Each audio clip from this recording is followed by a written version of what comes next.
What's up, party people? It's KeysDAN with RadioWhat.com, DJLittleRock.com, coming to you live and in living color from the Radio What studios. And this is my podcast, What Makes You Famous? It's an extension of the RadioWhat.com internet radio station that I've been running for quite some time. And if you need DJ services, where do I always send you? DJLittleRock.com. One more time.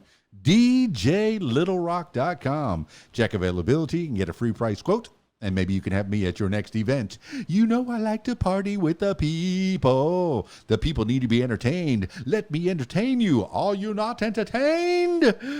Oh my goodness, I've been doing weddings on Saturdays and some Sundays too. Usually I like to keep Sundays as a lazy Sunday, but here I am doing weddings and I'd like to get some more events lined up, but I'm so happy that the weddings are back, baby. Love is in the air. Ah, yes. All right. Oh, speaking of love, today on the program, I have Natalie Brewer. Who's Natalie Brewer? What do you mean you don't know who Natalie Brewer is? She's a real nice lady, and you're going to get to learn a little bit more about Natalie Brewer in the next few minutes, so stick around for that. This week's shows, well, I have one public show. My trusty and faithful people at the Rab in Conway, Arkansas, my Friday night gig. It's a video dance party karaoke jam. They got a full bar, the kitchen's open, pool tables. They got a pool tournament on Friday night. So if you want to try to make some money on a Friday night, I encourage you to check out the Rab. But then, the stage is yours. Video dance party karaoke jam. And people come up to me and they go, KeysDAN, what song should I sing? You should sing whatever you want, whatever you know. If it's out there on karaoke, I will find it. If I don't have it, I will buy it, and you will sing it. Yeah.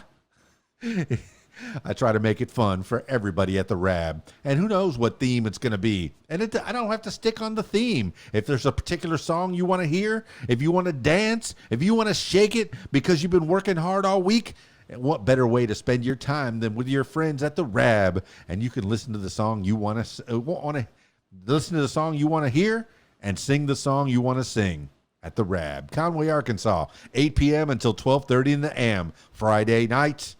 All right, that's enough intro. Let's get into it with Natalie Brewer. I got her in person, in studio. This is the first time I've had this office. And it's the first time I've had anybody in studio. So I'm kind of excited about that. Let's get into it with Natalie Brewer. Now, Natalie Brewer, why are we here? Tell the people who you are. Because you invited me. I did. Yes. You came to a karaoke show. Yeah. And I said, hey, you seem interesting. Seem like a cool person. You got a big smile. The people that are listening to the audio version aren't going to be able to see that smile. And every once in a while, if you're watching the video version, you're not going to see that smile either. For some reason, my green screen is not cooperating at this time. Let me try a different camera. Let's do that. Let's see if this camera. I think that fan is on it or something. It's making it do that. Well, if I change cameras, let's see.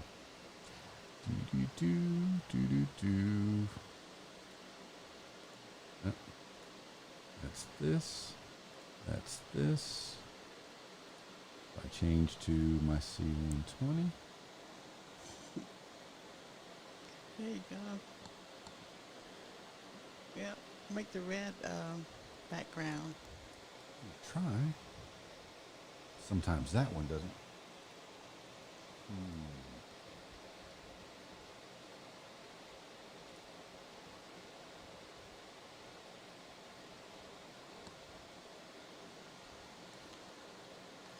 Got to be smarter than the machine. Yeah. We will figure this out. I look so much shorter than you, even sitting down. I'm yeah, but you're still big on short. talent. Yeah, thanks. My goodness. Nope, I cannot get the red on that camera. Only on the other camera. Can you make it sparkle like that? Oh, it almost red. There he goes. Dang, that's red. Oh, he is red. Get the Red Sea.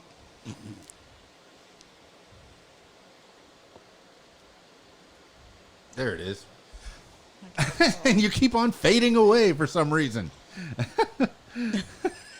Natalie Brewer, oh well. you're on the What Makes You Famous podcast. KeysDAN here. How you doing? I'm doing good. Good to see you. Good to have you in the building right next to me. This is so unusual. Usually I'm doing these things online. It's crazy. But give the people an idea of who you are. Well, this is my first podcast, so thank you for inviting me. I feel very, very blessed. I'm just a typical woman. I just work and I just started going out and singing. So that's what I love to do. That's what I've always loved to do. Since I was a little girl, I've always been like, I always sang in choirs. You know, I did talent shows. I even sang for my dad for a little while, you know, in band. You know, it's just something I love to do. Well, that's where I met you, at singing. Karaoke at the Rab in Conway, Arkansas on Friday nights. That's where you usually find me. But that's where we find you from time to time. Now, lately you haven't been able to go because schedules happen, life happens. Yeah. I'm guessing you have a family at home, people Yeah. that love you and want you not to be away from home. Yes, I live with my son and my daughter-in-law and my grandson. Yeah, I'm usually shy, but whenever I get up there and I start singing, I'm not as shy. The real me comes out. Yeah, I like that. So, yeah, I really like that. You're a performer. You get out there and you sing. Well, what kind of songs do you like to sing? Well, I like to sing like Loretta Lynn, Krista Gale. I like that a lot. I like sometimes I have to be in the mood, you know, and then sometimes I turn into my classical rock, and then I like Evanescence. I like to sing to her songs too. Wait a minute. Evanescence is now classic rock? No, No, no. please, no. No, I'm not that old yet. No, I was talking about her. I'm just talking about, you know, different varieties and stuff. So, and I like to hang out with people that are in the music industry. You know, I consider them my family as well. So, because when I was growing up, my dad was in bands and stuff, and you know, we always had a dance to go to. You know, and it was so much fun because I would be out there, you know, listening to my dad's music and then dancing to it, you know. So I like that kind of atmosphere. Well, let's talk about Natalie Brewer growing up. Who was a young Natalie Brewer? Did you always have you always lived in Arkansas, or did you grow up someplace else? No, I lived in Texas, and then my daddy was in the Air Force, and then he got out of the Air Force, and we kind of like, you know, traveled. I saw Kentucky, and my mom was looking for bluegrass. She said, I don't see no bluegrass. And she didn't know anything about bluegrass music, so I thought that was kind of funny. I would always remember that whenever I go to Kentucky. Well, I like bluegrass music. You know, music it changes your moods. It changes your mind about things. You can hear a song. I talk to a lot of musicians on this podcast, and I get to hear a lot of creators, and the ones that I like the most are the ones that don't stick with one genre. For example, there was Tony Black. I just talked to him recently. He's a songwriter, not much of a singer, but more of a songwriter. And what he does is he goes out on the internet and he kind of listens to people singing and tries to figure out what song or what genre their voice would be attuned to. And it's nice that he doesn't limit himself. Mostly he's been doing country lately, but he does a lot of hip hop and some rock and roll as well. But it's nice to know that you've had that upbringing that has given you music in your life. Now, your dad was in bands. You say, well, let's before that. You say you're from Texas. What part of Texas? What town were you born and raised in? It was Freer, Texas, little bitty old town, South Texas. How little bitty? It's like little bitty. I don't know. It's like look around. Well, I mean, May one go stoplight, around, you know. a Taco Bell, something. Oh no Taco Bell. Just, you know, original restaurants.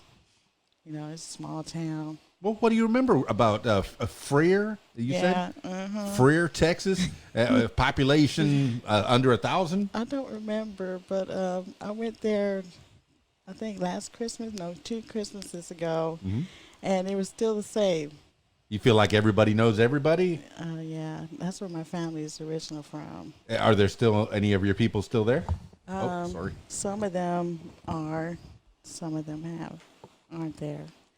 But anyway, that's where I learned my music, and they played, Tejano music and down there too. So, like in San Antonio, they were dancing in the streets and stuff, and it's just so much fun when you see people just dancing in the streets and stuff. It's just wonderful. It's a happy feeling. So growing up, you actually had house parties and block parties, that kind of thing? No. It wasn't that kind of life? No, we just go out to the where they would have like their festivals. Like we have carnivals here and stuff like that. That's where they have down there, and especially, well, I especially love the dance, like Six Flags. They have like a 50s, 60s kind of dance thing, and I just love that show. Very cool. Yeah. Back in, I think it was the New Year's 2018 over at the Rab. We had a 50s styled theme, and I dressed like Vince LaFontaine from Grease, the DJ that was on Grease, and we had a lot of people that were dressed up like Grease, and I thought that was pretty fun. It was kind of a 50s, 60s themed party, and we encourage people to take off their shoes and do a little sock hopping. And we had some poodle skirts and stuff like that. It's nice when you go all out with the theme and really get into it and kind of get yourself into the time. And even as the announcer, the DJ, I had a lot of facts about, like how much bread and gasoline was back in the 50s and things like that. Little facts. I like to learn things. But now let's talk about your dad. Your dad was in the Air Force, but before or after that, he was in bands or during. What was that? I think it was after, because I was like born whenever he was in the Air Force. So, and I was a teenager whenever he was in the band. So. Got you. So, what do you remember about the Air Force stuff and traveling around? Nothing. You did an Air Force brat? No, he didn't stay in there long. Oh, okay. What was the job he did? I'm not sure. Don't even remember. It was you were kind of small. Yeah. But all right, the first memories that you do have of your life. What is your first memory? Well, of my dad. No, of my you. life. Yeah. Concerning music. Concerning anything. I don't know. I don't know. I remember my first memory. I was 3.5 when my brother was born, my little brother. I was an only child until he was born. And I remember him coming out of the hospital. That was probably my first memory. It really imprinted on my mind. And here at 52 years old, I still remember, him coming out of the hospital. But what do you remember about your childhood? You say it was kind of a small town. Everybody knew everybody. Did you have a lot of friends in school, or what kind of activities did you do? I was really shy. Yeah? I just stayed to myself. Well, I just listened to music and stuff. With the headphones, or did you have a record player where everybody in the house could hear it? Well, at first I had a record player, and then I had one of those old-fashioned cassette players. And I used to play Def Leppard and Prince on there. Oh, yeah. And stuff. What years were this? Like 1983, 82. I used to listen to Hank Williams Jr. a lot. And, yeah. I really liked him because he was like from the South. Yeah, you're going to before CDs were popular, so you had to have. I think I had 3 8-track tapes. I had some 45s. I had a lot of records, even growing up. And I noticed I was perusing your Facebook page.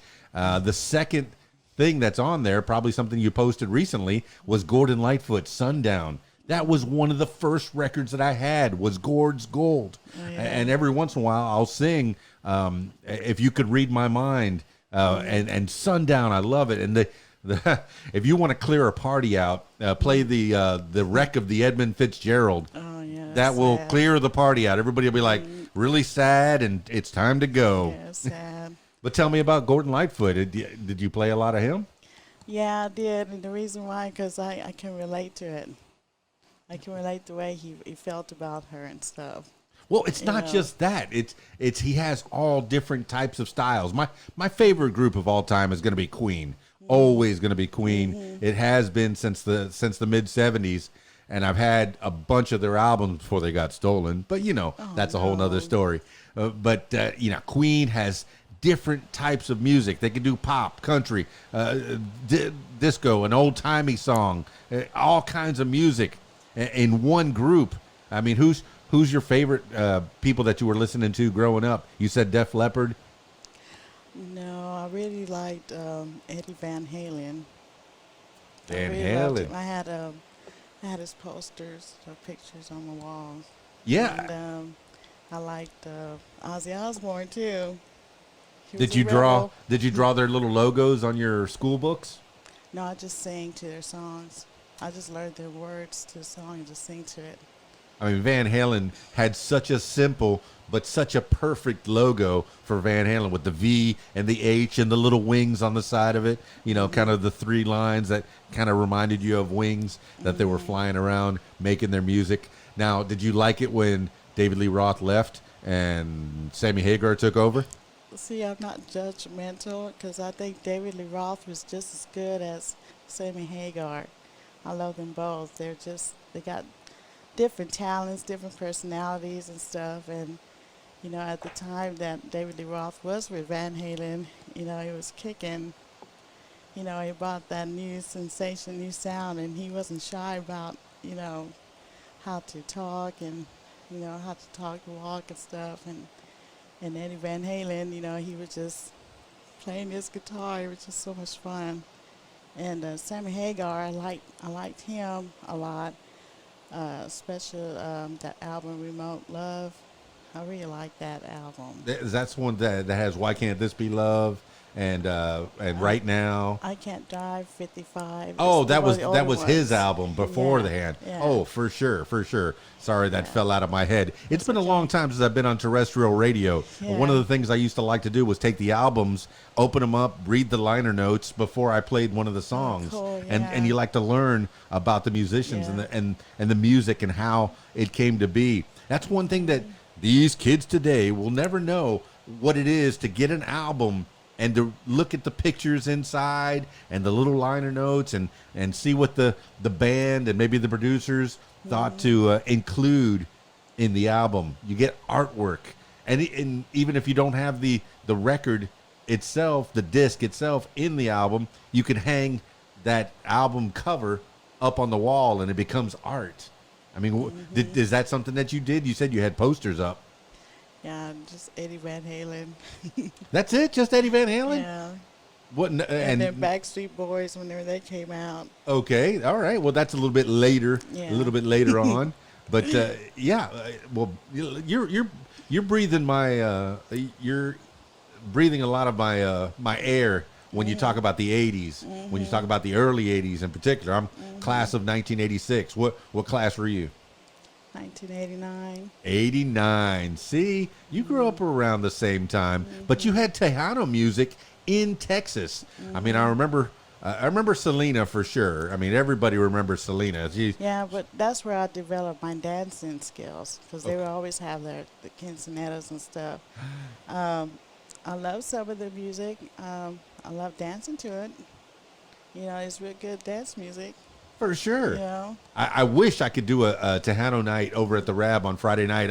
I know that the clientele may or may not go for it, but usually I have my own. You never know. I have pretty much free range when I do a Friday night at the Rab, and that makes me, as a DJ, feel really good that I can play whatever I want. Like last week, it was heavy metal, and the week before, it was 90s hip hop, and the week before that was 80s. So it's nice to have different themes, and if somebody comes up and asks me to play a song, yeah, I'll play it for them. And then I have the talented people like you that come in and sing songs. That's fantastic. Now, your dad, what kind of bands was he in? He would sing like his own songs. He would usually be the leader of the group. Is there anything that was recorded or put down on record at all? No, You don't have those songs no, at all? no. Wow, they're lost forever. I don't know. This is like a long time ago. Nothing got recorded? I don't know. Oh, okay, okay. All right. Well, what is it you want to talk about? I don't know.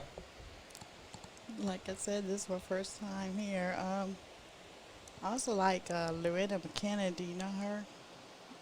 Oh, that's the like there she's kind of like mummers Yeah, the songs Mummers and Dance. Yeah. mummers dance. Yeah, I love her style. Yeah, it's kind of that was the thing that they were doing a lot of chanting music in the early '90s, if I'm not mistaken. They were doing a lot of that, and Loretta McKinnon was right in there, and you Yeah. had the chanters doing all that. Enya was good too. Enya, oh my goodness, I had that CD. I played it over and over and over when I was trying to wind down after a Yeah, party or that's something. interesting. Yeah, that's good music.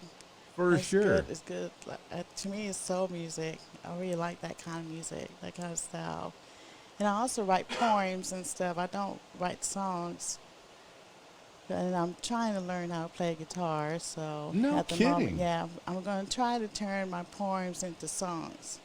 See, I talk to a lot of songwriters and I try to figure out what is a song and what's the difference between a song and a poem. And there's really not much difference. I've heard, what was it Susan Vega? She took Tom's Diner, which was a poem by somebody, and just set it to music.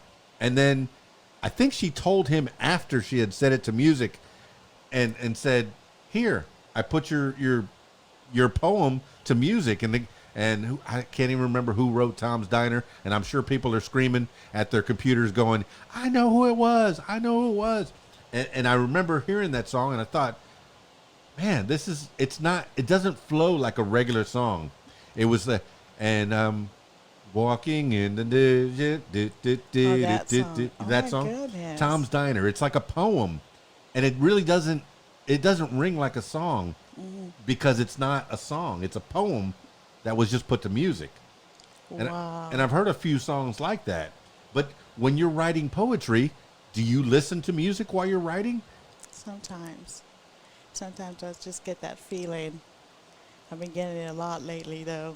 No I kidding. used to write a lot of poems when I was younger, when I was a teenager. And I used to have like big boxes full of poems. Is that and something you stuff. excelled in school, in English and writing poetry? Nobody knew what I was doing. What? Yeah, 'cause I was real shy. I was just like to myself. But my mom knew. You were that kid in the corner just sitting there writing down on your well, Pretty how did you, much. what were you Yeah. writing in? Did you have the regular, was it the wire bound notebooks? What are you writing in? Yeah, I was writing on those kind. And then I kind of stepped up because I had so many. So I just bought like one of those tracker keepers, and I put it all in there. And then I remember some of them, the ones that I was going through some change. I'm thinking about writing about those poems, but it was always having to do with my life, with my brothers, because I was the oldest, and so, and then life in South Texas, and then crushes. Wrote about crushes, so. Well, I mean, that's what inspires you. Love and different experiences that you have and people that you admire from afar or maybe admire from a near. Now, when you had these crushes, did you ever recite the poetry to them? Not even a little bit. Oh, my When I got goodness. older, I did one time, yeah. But it was kind of weird because they weren't expecting it. I was like, man, I was. How did they respond to you coming out with poetry? I don't How old know. were you? I was still kind of young, but Teens, preteen? yeah, I was fixing to be 18. 18. Yeah. And you took you had the courage Yeah. to come so I out did, yeah. and get this poem. How long was this poem? It wasn't that long, but it went straight to the heart. Like, okay, the reason I asked about the length of the poem, because this guy is standing there, or and you're reading to him, or are you reciting it from heart, from memory? Yeah. Are you reading it or reciting it? I just kind of like took it out. I said, I just wrote this. It was about you. Yeah. Do you remember any of it? No. Because I got embarrassed and I was like, I'm gonna forget this one. yeah. Oh. I mean, he didn't do it. He smiled. That was pretty good. But that was it. Well, that's got to be a wonderful thing if a girl comes up to you, a pretty girl comes up and says, "Oh, I wrote this poem for you." That's going to be flattering for sure. I mean, Yes. and you never got the nerve after that. That knocked you right off the pedestal. Yeah, I just kind of like, I just don't like poems. Okay. I mean, do you publish any of these poems? Do you put them up on a blog at all? No. Nowhere. Not yet. Not yet. Come on. You have to share this with the I world. know I do. I know so many people that have done that. Yeah. And they wait until they're in their 40s and 50s and they go, "You know what? I should be doing something with this." You've stored this stuff for 30 years. Yeah, I know. It's awful. I didn't- I just made, life is about making choices, and I made the choice to have a family first. And then I'm glad I did because I got a grandson now. So, and I got a smart son, smart daughter-in-law. I don't even call her in-law, I call her in love, because that's what she is to me. So, I like that so much. Well, brag on the kids. and now that I'm, single and stuff, Huh? I'm gonna pursue my dreams. Okay. And So the kids are out of the house then? Oh, well, I actually live with them, so Okay. I kind of help them out with my own grandson and stuff. It's pretty nice. Well, there's one thing you can count on is family. That's And I right. tell people that all the time. Do not push your family away because those are the people that are going to back you up most of the time. Yeah, there's a few differences to that rule, a few changes to that rule, but for the most part, your family is the most important thing in the world. And I remember the movie Tombstone. Oh my goodness! Oh, I can't believe I forgot his name. But the dad in Tombstone, he said there's nothing as important as family. That's So, right. so brag about your kids. You say you have some smart kids. What are they Yeah, doing? I only got one son. Oh, what's he doing? I don't know if he wants me to say from public, but he's got a pretty good, stable job, and so it's my daughter-in-love, and he's just like me, but in personality-wise and stuff, but he's also a hard worker, just like me. So, and his dad is a hard worker too. So, and then the apple don't fall too far for the tree. So, Well, I mean, it sounds like you're nice and tight. You have a nice unit that will help each other out if they need help with the baby. And I know babies. How old is that baby? he just turned 3. Oh my goodness! Terrible 2s, 3s. This is when they're branching out, trying to touch everything, put everything in their mouth. Yeah, you got to run up and make Oh. sure he doesn't do that. And so you got, he makes me stay fit because he's fast. I couldn't believe how fast he runs, but he does for his age. Oh my goodness. Yeah, people that don't have kids and they think of a little person that has like the right arm reach of 8 feet. Yeah. He can grab the cookies up on top of the refrigerator. Oh, You're 3 gosh. feet tall. How can you get those cookies up there? He climbed up, especially boys. Oh, boys are the worst. My mom had 2 boys growing up, and we were both climbing up on things, beating each other up. And you only had 1 boy. Now, well, I don't know if I'm supposed to be talking about Bill Cosby or not, but he had a comedy routine that said, if you only got 1 kid, you're not a real parent. What do you think about that? You only have 1 kid and not a real parent. Yeah, you got to have 2. So the question of who did it? I don't know. You know that kid did it because that's the only kid in the house. Yeah. So did you spoil him rotten? I was blessed to have a kid because he almost didn't make it. Oh, wow. So I'm glad that he's alive and well. So to Miracle us, child. yeah, to me, yeah, he'll always be my miracle child. Um, but yeah, he likes fast cars. Okay. That's his hobby. He likes to sing too. Um, he likes to do good things for people. Well, that's Yeah. good. You have to, in this world, you have to take care of yourself and then try to take care of other people.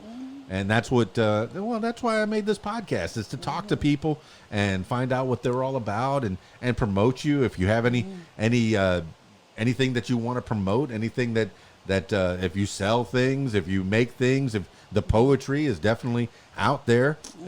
You're teasing us because you're not giving us that poetry. It's all in your notebooks, all locked away in your room where nobody can get to them. And the only one that's been privileged is that one fella at 18 years old. And what, your mama?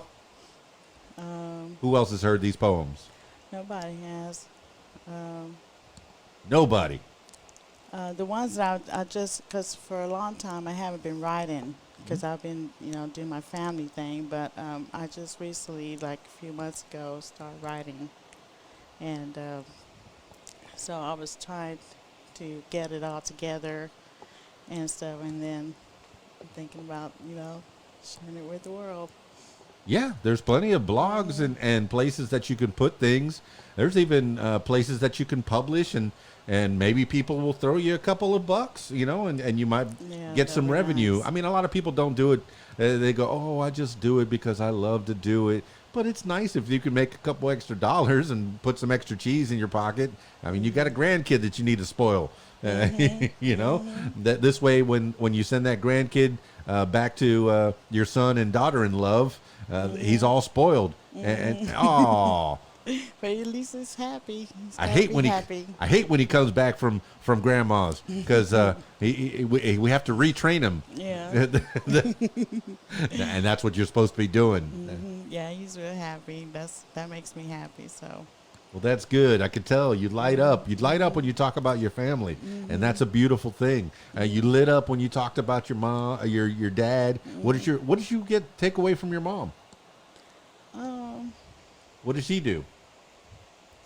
Well, she was mostly a homemaker, but she would listen to 50s and 60s music, and she would, clean the house, listening to that, and then kind of rubbed off on me too, because I loved it. I loved everything she played, and then she was real caring, nurturing, she was real nice. Oh, homemaker is the toughest job in the world. My goodness. She kept the house clean. She did good things. But it's not just that. The kids, in my humble opinion, and I know that it's been that opinion since the dawn of time. It's only recently that both parents would go off to work out of necessity, because now it's getting more and more expensive to live. So you have to have that extra income. But if you live simply, you can keep one of the parents at home, and it's so much better for the children. I think so. But I think it's I mean, what do you think about inflation and what's going on in the world today? $15 an hour. It's starting to affect prices, that kind of thing. I think the most important part, even though the world everything is going up, everything is kind of acting against it and stuff, we got to stay firm in family. Yeah. Because family, unions will make it through. Well, any that, kind of I mean, negative. yeah, your family unit's going to hold together, but to live, you have to work, and there was a philosophy: is it work to live or live to work, and what is the difference between the two? But I know if everybody does not need to make $15 an hour. There's kids that just get a summer job to make a couple bucks so they can go out to the movies. But then the movies are getting more expensive, so they can't do that. And if you want to go out to eat, it gets crazy expensive. I mean, it's hard to live simply because even the simple things are getting so expensive. And you, as a family person, keeping your family together, I'm so glad that you have the three of you in the one house that are helping each other out, that's got to help. But if you wanted to try it to go off and make it on your own, or be a single person in a house, how tough would that be? I don't know, I just got to work on it. Just got to keep focused. Just keep your goal in front of you and just keep focused. Mm-hmm. That's all you got to do. Well, you're a hard worker, and is that something that you've done your whole life? Have you, when you get out of school at 18, did you go straight to work, or did you go to college? I actually started working when I was 14. I worked for this program that they will fit you into, like I worked for a college in Houston, Texas, and so all I did was, it was like a nurse, and she had like a class, and I would clean her classroom and stuff. That's how I earned my money. So at 14, I started making money, and then when that was over, I was always trying to find ways to make money. So, live here. I used to. We moved to Oregon and used to pick strawberries there. We moved to Avondale, Arizona, pick onions there. So, made it extra money. My daddy was traveling. We were traveling. He wanted to see the country. So you traveled and actually moved to these places? How long did you stay in Arizona, and how long did you stay in was it Oregon? Or Arizona. Well, we also moved to Flagstaff, Arizona. Yeah. So, and he was a construction worker there, and I was there first grade, second grade, third grade, and then fourth grade, I think it was Freer, and fifth grade was Freer, and then I think sixth grade we went back. I'm not sure. I know we went back some other time, maybe when I was fifth grade, sixth grade, but we went back and then we came back to Texas. So. Well, all these moves, did you reinvent yourself? Did you get that chance to be the new kid? Because always the new kid is automatically popular. Yeah, I learned a lot of stuff. Like when I lived in Flagstaff, from the kids, I learned a lot from the Navajo, Hopi kids. I learned a lot about their music too, and their beliefs and stuff, and I really liked it. Yeah, I listened to some of that too. There's a station here in Little Rock, 88.3, and I know on Saturday mornings, I did it like the football games there when I first moved here in 2009, but on like Saturday mornings, they'll play some really cool Native American, and I'm kind of iffy on whether it's Native American or Indian, because even the Native Americans call themselves Indians, even though they're not Indians. But the Native American music just catches me, and if I get in a certain mood, I'll just listen to it. The chanting, beautiful. And it's really hypnotic. Yeah. And I'm guessing living in Arizona, you must have come across that. What were your dealings with the Native Americans in Arizona?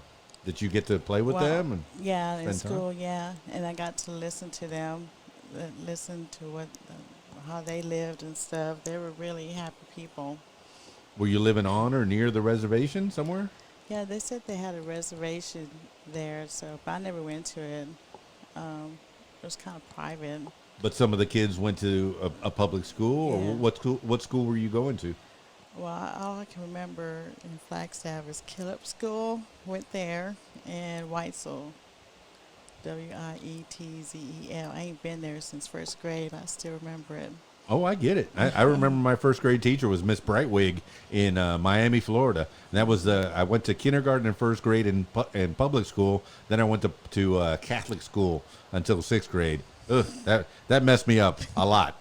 Oh, bless her heart. But you moving around, being the new kid, learning about different parts of our country. People say, oh, I got to travel around this world. There is so much to see in the United States itself. It's such a vast amount of people that have come from other parts of the world and have brought their culture to this land and have tried to, become the type of people they wanted to do and make little communities. And you moving around, and interacting with those people, different people from all over the country, you get to see and take taste. I mean, Yes. but the first thing that you do is you taste the food. Oh, I like the Mexican food. Oh, the Chinese food's good. Oh, let's try this Peruvian food. Oh, this is good. That's the first taste of a different culture. But then if you really dig deep into it, have you done that? Taste the food and stuff. Yeah, like in San Antonio, whenever they do their dancing stuff, like, yeah, I tasted their food. It's good. Oh, I'm not talking about that crazy, festival food where it's like, fried butter? That's like the craziest thing I ever heard of. Fried butter. A stick of butter. Yeah, Oh, that's not bad enough for you. I don't know. And you trying to stay healthy. But you got to have it. I got to try it. Fried Snickers bar. Yeah, I never tried that. That don't sound good. It's out there, though. Every time you go to a fair, you see guys and girls with a big old turkey leg. Why are you running around with a turkey leg? I don't eat that. Oh, I will. I'll eat anything. Have you seen me? If you're watching the video, you've seen me. Look at that fat face. I'm talking about me. Okay. But, so tell me about the different places that you've lived. If you're giving tourism guidance to this great country of ours or America anyway, it just happens to be the place that we were born and the place that we know the best.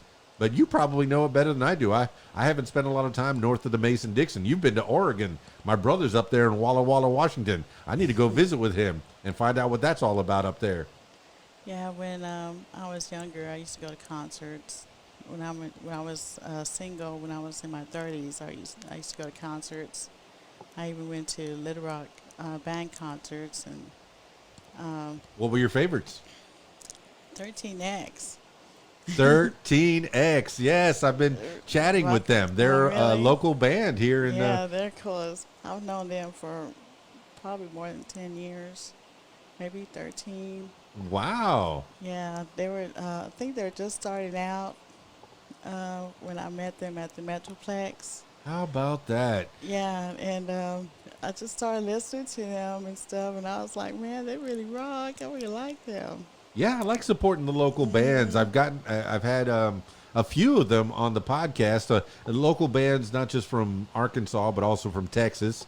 But definitely, if you the listener, if you can go to a show and support a local band, watch their show, and if you can, go visit with them at their merch table, buy a CD, they'll sign it for you. That means the world to a creator that you go to their show and you respond and you like, you clap, but if you go and you talk to them, take the time out and say, man, your music really moved me.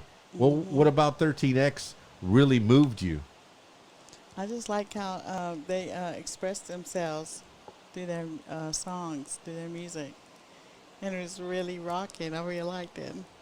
Right next to you is RadioWhat.com right there. And that's where I play all that new music that people send me. And I think there might be a 13X rotating there or two. They said they would come out with some new music. I'm so excited. I mean, what other bands have you seen over the years? Well, I've seen Ozzy Osbourne when Alice in Chains and Meat Puppets. When? That was 1991.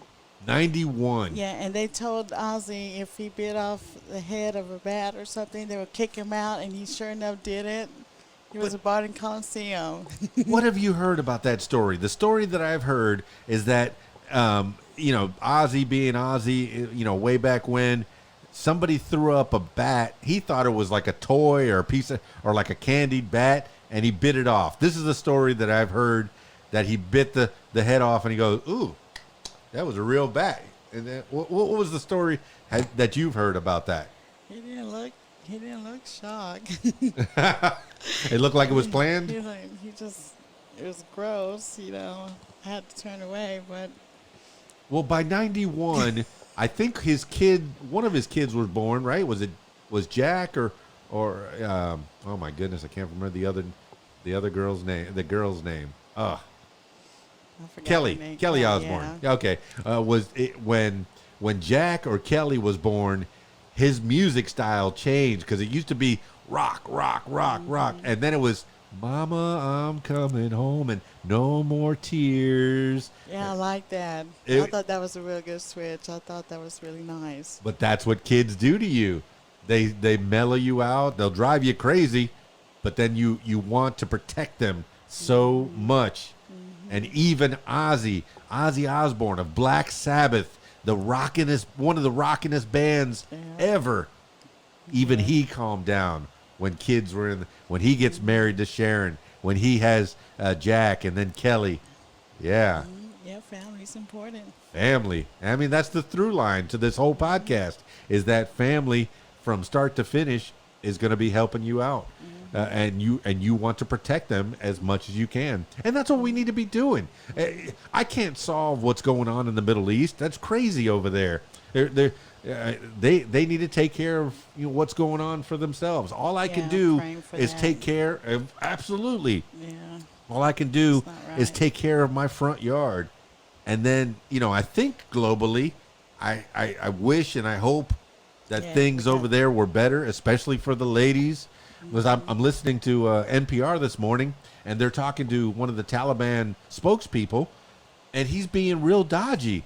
The guy's giving him straightforward questions. Hey, can the girls still be in school? Can they still work? There's a few ladies that are part of the government. Oh yeah, as long as they wear their Punjabis or whatever the dress is, they have to go to work completely covered. Look, it's their religion, but to me, it's medieval. It's real medieval. You got to let look. I'm sitting here next to a lady, and look, and it's not even my wife. Look, I'm sitting here next to a lady, and everything's fine. And Nothing bad happened. but in another part of the world, I could get my hands cut off, and you could be killed. This is terrible. These are terrible things, but I know I've turned this into a different area, but I need to get your thoughts on what's going on in the world. 20 years we've been in a war. What do you think? I think it's a worldly matter, and us spiritual people need to pray about it and get back to the basics. People that are my age, they know how we were raised in school. We would go in school, we could stand up and say the national anthem. I still remember singing the songs because I was input in our heads. This is what our country is made from. So the people that founded the country, they had to escape from their homeland to find freedom. Yeah, that's what this was So- founded on, And they prayed to God and everywhere else. And that's how we got this country established, and nobody can defeat that. But we got to pray for our surrounding countries. yeah, because we do have a world that we live in, and I can't project my views onto anyone else. I can only live the way that I want to live, and I know people think differently. Yes, they do. I think of myself somewhere down the middle, centrist, I guess, is the tag that gets put on. But some people say, oh, that's a cop-out. You got to be Democrat or you got to be Republican. You got to be liberal or you got to be conservative. But I don't believe everything that the Democrats want. You And I don't have to believe do it. everything that the Republicans want. That's right. So how can I pick one of those sides that I don't believe everything in? Yeah. What do you well, think? I ain't choosing no sides. I'm just praying and praying for the best of our country. Well, what do you suggest the best? Well, what's your way of praying? As I was, I've grown up in a lot of religions. Like I said, I was a Catholic when I started, and I've been to Baptist, I've been to Jehovah's Witnesses, I've been to Mormons, Jewish, Southern Baptist, Black Baptist. I've Pentecostal. I've been to a lot of churches. Trying to find my way through things. I don't go to church anymore. I've read the Bible quite a few times over the years, different types of Bibles. So I know what's in the book, and I know that that even Satan knows what's in the book is one of the things that gets taken away a lot of times. But what's your way of connecting with a spiritual guidance? Well, I've been doing this since I was 5, so that's the only way I know. Doing what? Praying. But okay, well, I know the people in the Middle East, they'll go 4 times a day and pray. They'll Yeah, face they- Mecca. Oh Is my that's goodness. praying? They Is that pray- good? They pray the. I'm not gonna get into it. No, I like to learn things. Well, I like to see, know our things. God, our God is our God, Okay, and their God. okay. So it's 2 different people. Well, my God is real. Okay, You know, I pray to Him and speak to Him. You know, I ask Him for guidance and stuff. Look, I like that connection that you have. so and I really believe in Him because, like I said, um, I've been praying to Him since I was a little girl. He came to me, so you know, it's just a spiritual walk. It's Well, very that- different than going into a church. You know, I'm not casting down church, not at all. It's just that when you go to church, you know, you go to church with people that feels the same way as you do towards the Father. So Well, that's one of the things He's that the one that made us. So one of the things I do miss about going to a church is that fellowship. You got nice people, generally nice people that you get to hang out with. But then I find those same nice people all over the place. I can go find them at the local grocery store or at the supermarket. You know, here I am, a grocery store and a supermarket. What's the difference? Am I hungry? I might be hungry. It's possible. I might be. Well, a good thing too is that nowadays that now we have live streams, so we can just watch our church from the comfort of our home Okay. and still be, you know, with our fellowship, you know, with our family, you know, our church family. So Can you a suggest good a thing. good church, a good live stream for me to watch on a Sunday or a Saturday or whatever day is good? I like Russellville Christian Center. They're really cool. Russellville Christian Center. Yeah, I learned a lot from them. So yeah, they're from Russellville. They got a good Russellville. preacher man. Got a band. Is it music? Is No, it? it's just the way they teach. You know, you know, they're down home. You know, they're countrified people, so they know how to teach the word to where you can understand it and apply it to your everyday life. So it's really, you know, I used to go there in my when I was in my 20s and stuff, and that's where I kind of raised my son at too. So. But it's always good to turn them on and or I get a notification that they're on and stuff. It's just I feel like I'm there all over again. So it's a good feeling. Well, that's good. You got to find things in this world that make you feel good. And if that's one thing, hey, I'll recommend it. Hey, go ahead, check out that Russellville Christian and get that good smile on your face like Natalie's got right here. I can just feel my heart beating now. They're gonna be like, "Oh my goodness!" Yeah, you're giving shout outs to the people that have helped you along the way. Yes. Well, at this time, why don't you course. give some shout outs to some people that have helped you along the way? Maybe people that might watch this because you're doing your first podcast and you know, people might want to see. So if anybody has helped you along, give some shout outs. Well, you, my family, the people that I work with, they're very good. They're very good people, and you know, and I just, you know, want to thank the Lord for bringing me this far. Very good. You know, so, and I just want to, you know, show the world, you know, that that there's a much better option, you know, and you know, to choose to live wisely and to love, you know, because there's too much of other stuff going on that we don't need, that we're not designed to have in our lives. Because when you get stressed out and stuff, your health goes down. We need to stop living like that. We need to change our minds and start living better. Start thinking more about ourselves, how we can live better, and not look at everybody else. Just try to help each other. It's really hard to change minds, but as long as you can have a conversation with an adult that's not blindly following someone, just down the primrose path, whether you're following, a politician or a spiritual leader that's maybe not doing it proper. But how do you know, when you're getting led down the path until you get to a certain age, until you have some experience, you might get led down a path that maybe you shouldn't be going down. Have you had these problems growing up? Yes, of course. Everybody goes through them, but you just have like angels watching over you, and you kind of have to listen to your surroundings. Stop being so noisy and start listening. And then you can understand what's going on. And then how you can help. Or whatever I feel, what I can help with, I write it down.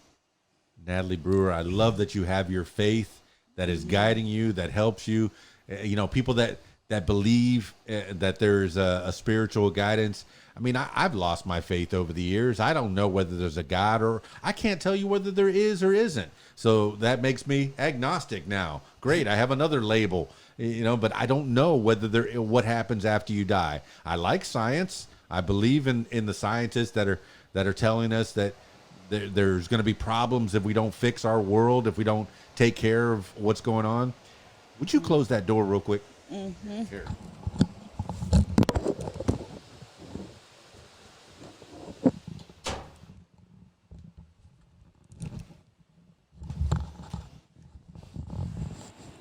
She was closest to the door.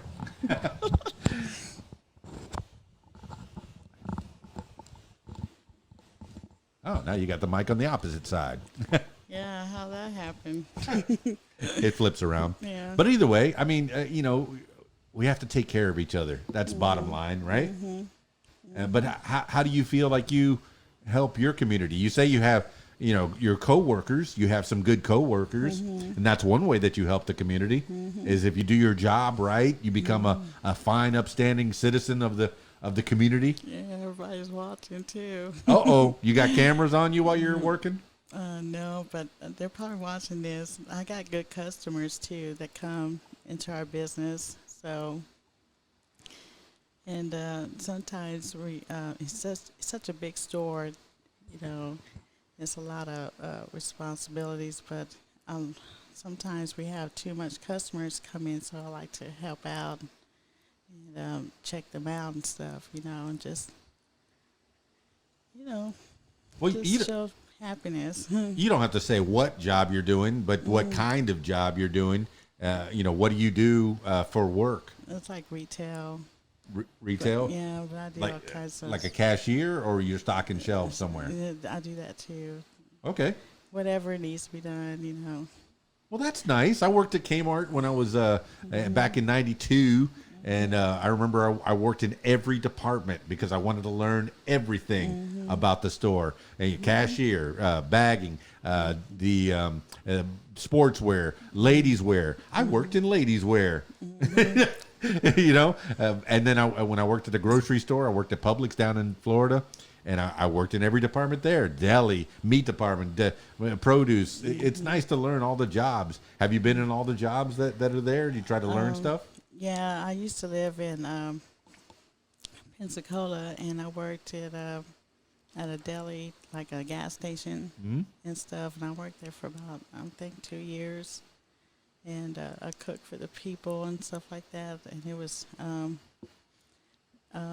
very, I liked it. I mean, it was very interesting. It was like the community would come in, and I would cook for them and stuff, and they would go and they would eat, and then something that I just cooked, and that was really that would make me happy because they'd be like, "Oh, that's good," and then they go to work and come back again for lunch. So, and I learned a lot of good skills about communicating with the customers and understanding what they like and what they don't like. You know, I was always interested in their opinions. You know, so I can improve. You know, and I always ask my boss. You know, well, how are we doing on this and that, and she would be like, "Wow, nobody ever asked me that." You know, so she would tell me. You know, so. But I'm so glad I moved back to Arkansas. I love Arkansas. I've been here since I was 18. Wow. And I went to school. I went to college, Capital City Junior College. It's no longer there, but it was in Little Rock. And I studied to be an administrative assistant. Wow. So, and I was pregnant at the time, too. So, What does an administrative assistant do? Because that's not a secretary. That's a little bit better than a secretary. Yeah. Do you still type and Yeah. bring coffee to people? yeah, yeah, you type and you're supposed to write business letters and stuff like that. And I did, back at the day, it was like 91, 90, you know, 1990. But back in the day, they had short writing. So I had to learn how to do that, and I haven't forgotten that. Well, that's a smart job. That's a Yeah. really smart job to be able to take care of somebody, to be an assistant to somebody who's made it to this level. You know, you have people that are on different levels in life, you know, and a lot of times people judge those levels with fame or with monetary. But, you know, you've gotten to this level to where things you cannot take care of everything all by yourself. So you have to have a team. And it's nice to have somebody like you that can help out in that team, because we can't make it through this life by ourselves. We have to take care of each other. You're taking care of your family, and keeps a smile on your face. All right, as we wind this thing down, let's close up shop. I want to know what you want out of life. What are you going to do with those poems? When can I read them? It'll be pretty soon. I just got to put a little more work on it, and then I got to work on trying to put it out there, and then eventually I'm going to sing off of them. Very good. And the guitar, are you Yeah. taking lessons? Or you going off of YouTube? What are you doing? I'm trying to learn off of YouTube, but I'm thinking about having some help from a friend. So, you know, they've been in the business for a while, so, and they play real good guitar, so I'm going to learn from them. So you have a guitar then? Mm-hmm. Fantastic. What kind of guitar? It's a, oh shit, I'm forgetting how to talk. Let me see. I've put her on the spot. She's looking it up on the phone. Rod Fosgate or something like that. My phone's Rockford off. Fosgate? Okay.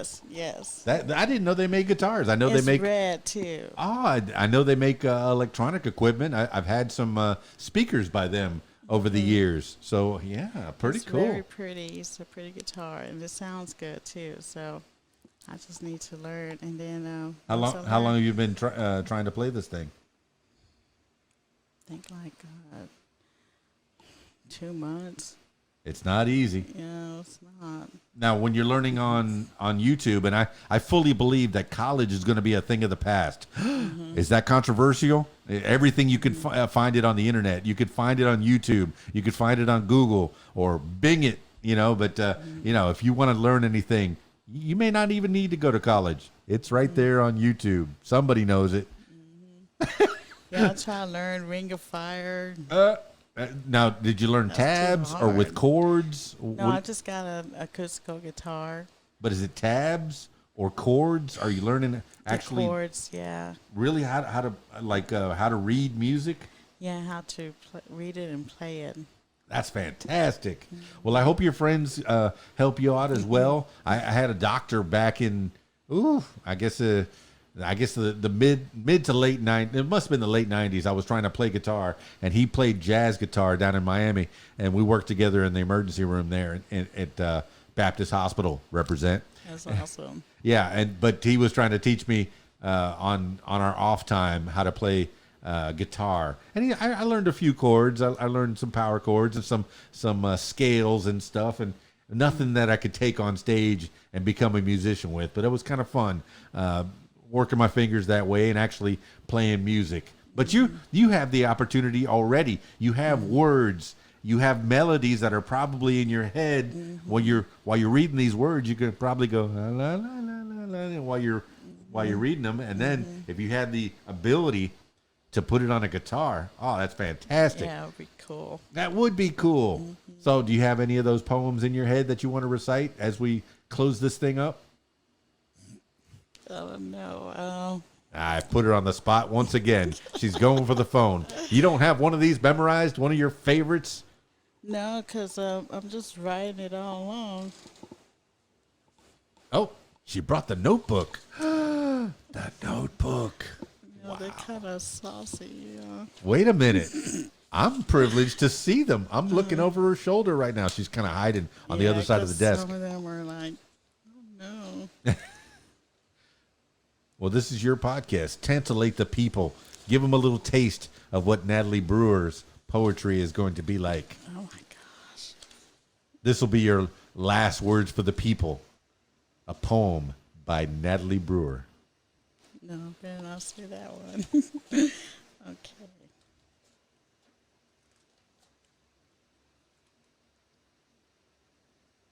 No, that's like saucy, you know.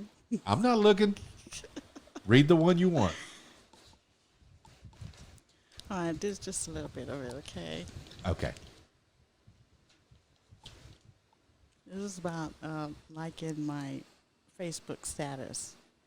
And it's not towards anybody. It's just something that just came into my head. It's called Like Mine. In the middle of the night, the dream of holding you tight. Wake up in the morning, I feel you love come upon me. The sweetest thing you ever done is when you get on Facebook and you like mine. Every music post you like mine, saying you love me the most. Now everybody knows. Wow. Natalie Brewer, it was great talking to you. Great I hope we talking do to this you. again. Thank you for inviting me. I had fun. I look forward to hearing you sing again at the Rab. I know family I'll be and there life this happens. Friday. I will. The Rab, Friday night, 8 p.m. Be there and listen Right. and see, and you get to meet Natalie Brewer. How Thanks, about that? everybody. Thanks for listening to me. Y'all have a blessed day. Thank you. Bye. Well, there you have it, party people. Natalie Brewer. What a nice lady. Oh, my goodness. I knew it was going to be good. She's so soft-spoken, so sweet. But the through line, you heard it all the way through, is your family and your God. That's what keeps her smiling, keeps her on the right path, keeps her on the right track, keeps her sane. So her spiritual guidance and her family, so tight. I like it. I like it. Hey, whatever makes you feel good in this world while we're here breathing this air, whatever you can do to thrive and survive, do it. Do it. As long as you're not hurting anybody else, take care of yourself and try to help somebody else along the way. All I can do is take care of myself, my family, and then possibly my community. That's my range. But maybe in this podcast, I get to put people together. And if you like what you heard about Natalie Brewer, look her up. She's on Facebook. You could find out more about her. And if you want to support her poetry, or maybe want to hear some more of that poetry, and possibly if you're a musician, you want to put it to music, why not? Why not? That's fantastic. I like putting people together. I like promoting people. That's why I got in the radio business. It's nice to talk into microphones. And what am I going to talk about? I'm going to talk about other people, whether it be your businesses that you want to promote, or your music that you want to promote, or your TV show, or your movie that's coming out, or just whatever you're doing. If you're a teacher and you want to talk about teaching, do it. Yeah, I like to learn stuff. And the people that listen to this podcast, hopefully they like to learn as well. All right, party people. Thank you so much, Natalie Brewer, for being on the What Makes You Famous podcast. Now, if I'm turning my attention to you. If you would like to tell your story, I encourage you to give me a call. 501-470-6386, or email info@radiowhat.com. That's it for me. It's Keys Dan, radiowhat.com, djlittlerock.com. Peace. I'm out of here.